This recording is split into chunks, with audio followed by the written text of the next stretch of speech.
What's going on, Grilla Grills Nation? How's everybody doing? Happy holidays and Merry Christmas to everybody out there. We're back with another round in our holiday series. Today, guys, we're going to be spending Christmas in Peru. This one's kind of near and dear to my heart because I spent a significant amount of time in Peru. I'll talk about that in a second. But until then, let's jump right in.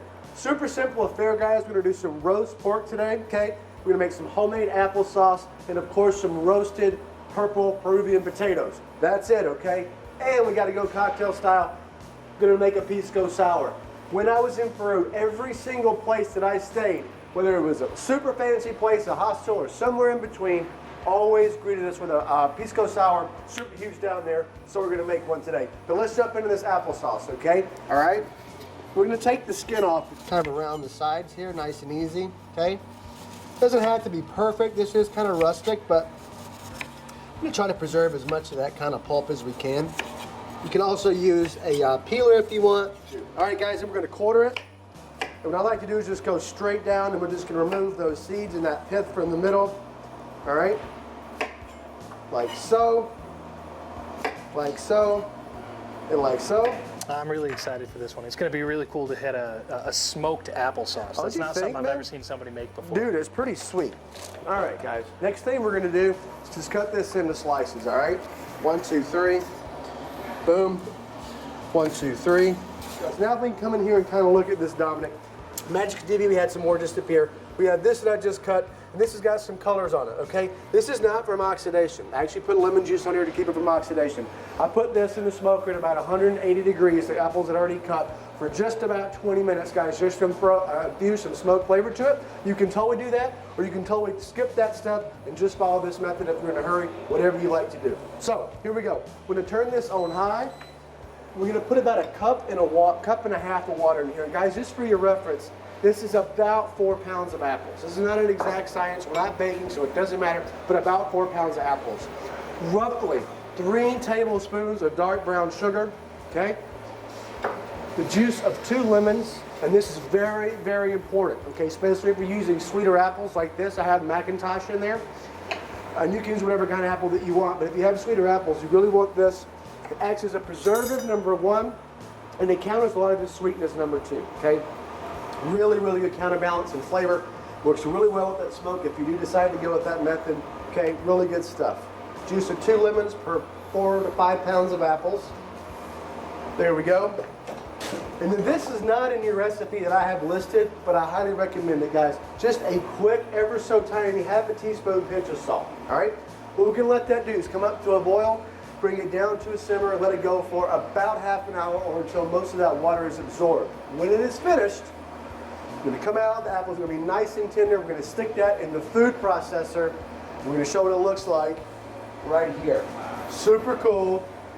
Got our applesauce. We're starting with this. We're finishing with that.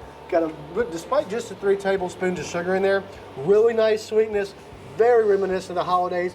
I didn't put any cinnamon in there because I wanted to keep it traditional. You can put cinnamon in there.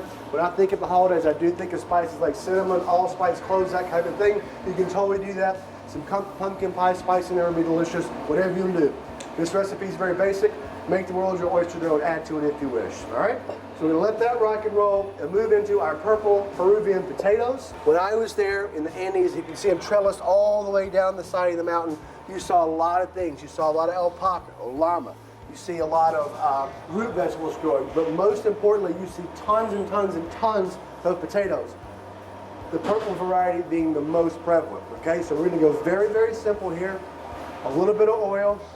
Okay? Now, if you can't find purple potatoes, you can just grab the mini potatoes, right? You can grab the mini potatoes. You can use red potatoes. You can even do this with normal potatoes. Doesn't matter. I just happen to be lucky and found these today, all right? So tons of oil on there.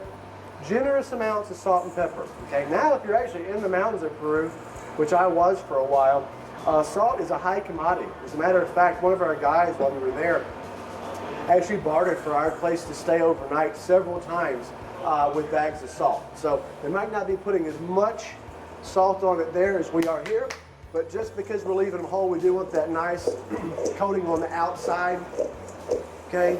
We're gonna roast these.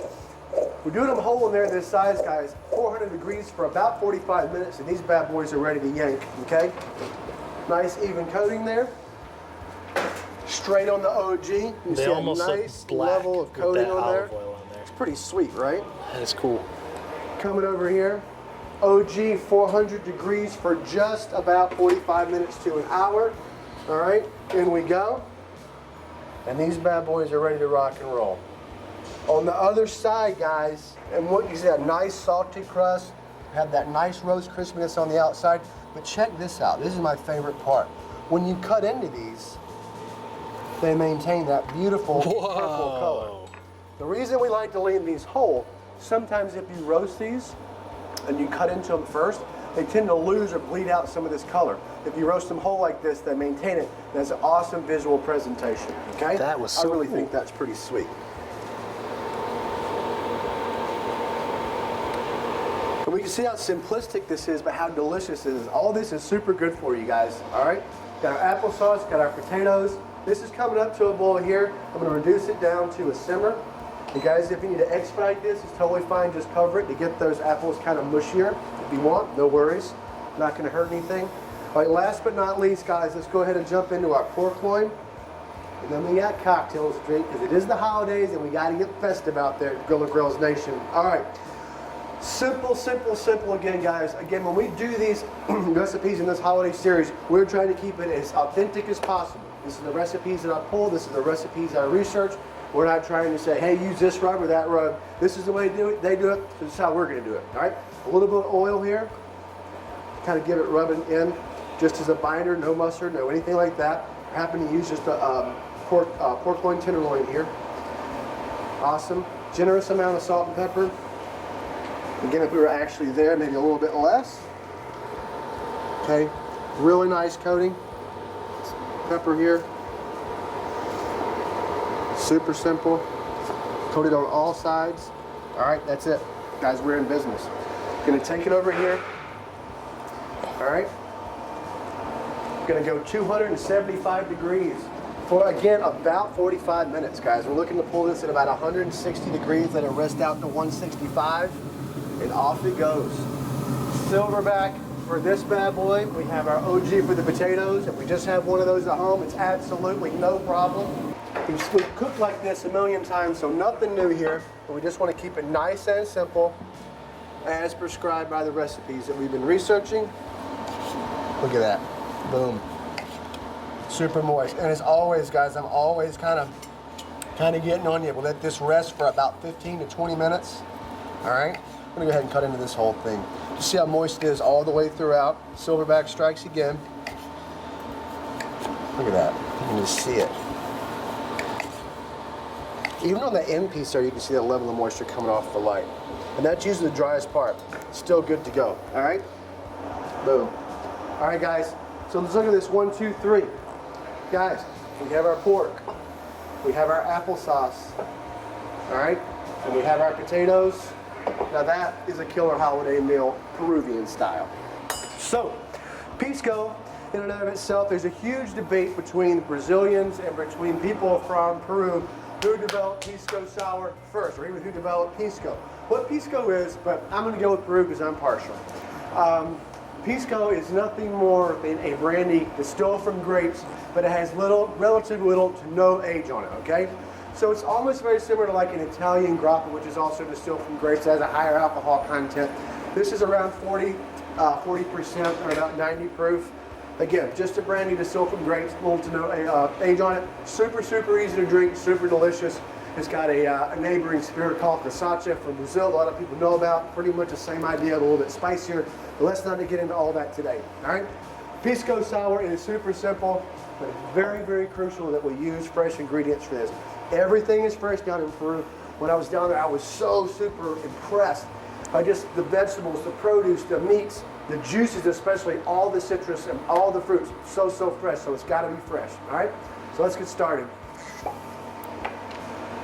Got Dominic back there. We have to have a little bit of holiday cheer with him. So this is for Dominic. It's got a really cool smell to it too. It's super clean, super kind of fresh. So it's not like a vodka or a tequila or anything like that. It's not. It's totally completely different. This is technically a brandy. Okay. Because it just the way this distillate coming from grapes, it doesn't come from the grapes that traditional brandies come from. Okay. That's another whole thing altogether. The ones from France is called Uni Blanc, but we're getting too deep. But this is a brandy distilled from grapes. It just has no age on it, or little to no age on it. All right. Got a couple of ounces, or in this case, about 4 ounces of Pisco in there, simply because we're making one for Dominic and myself. Okay, so we're going to put some freshly squeezed lemon juice in there. Normally I say, lemon, lime, combination, doesn't matter. Guys, this really, really, really needs to be lemon juice, okay? Some simple syrup, 1-to-1 simple syrup. We don't want to put too much in there. We want to taste that Pisco. We want to have it to be a little bit acidic. So I'll go slightly less on the simple syrup. And there we go. Guys, it is that simple. Except, I forgot the most important thing that defines the Pisco Sour, and that is a fresh egg yolk. So let's get this going. Egg yolk, not egg white? I mean egg white, jeez. Oh, Louise. okay. Look who's had too much holiday cheer today already. All right, here we go. Fresh egg white in there. What this is going to do, guys, is going to make it frothy. And we've done this before. This is not specific to the Pisco Sour, but you're not going to have a good Pisco Sour unless you have that fresh egg white in there. So again, a couple ounces of our Pisco. We have an ounce or so of fresh lime juice or fresh lemon juice, and about 75 or about a quarter of an ounce, 3/4 of an ounce of 1-to-1 simple syrup, 1 egg white, ready to go. Now we're just going to shake it. All right, just like we've done so many times, Grill Nation. Going to shake it off.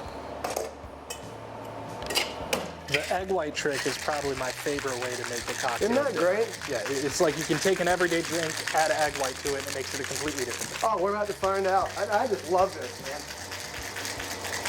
Now, do you have to actually like do some more shaking when you put the egg white in there than you usually would? I think so, and technically if you want to get down to the nitty gritty of it, I should have dry shaked this first. I just threw the ice right in there in the interest of time.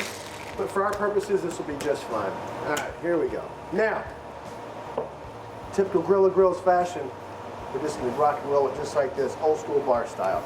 Boom. Give it a little shake when it's coming out. There we are. Such a great drink. Just smelling that kind of reminds me of being down there. I miss it. All right. A little bit more for Dominic here. Cool. As we can see here too, the last thing that we want to do, guys, you see that beautiful frothy color, the frothiness on the top there. The very last thing that we want to do is put one dash of Angostura bitters right on the top. Okay, boom, that's it. Boom, that's it. Now you don't stir that in, no nothing. Believe it, it'll take care of itself on its own. All right, guys, that's where we have it. Wonderful memories down here with me, going down memory lane with Pisco Sours, purple potatoes, applesauce imported from Peru.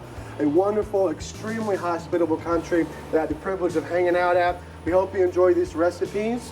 Super simple, and this is a great dish, whether this is a holiday season or not. Super quick, super simple, super cost effective, and super healthy for your family. So Christmas or not, this is a great, great meal for any time of the year, a great drink for any time of the year. Guys, we'll see you next time, a part of this series. We love you guys, On the Smoke, and we'll see you soon. Merry Christmas.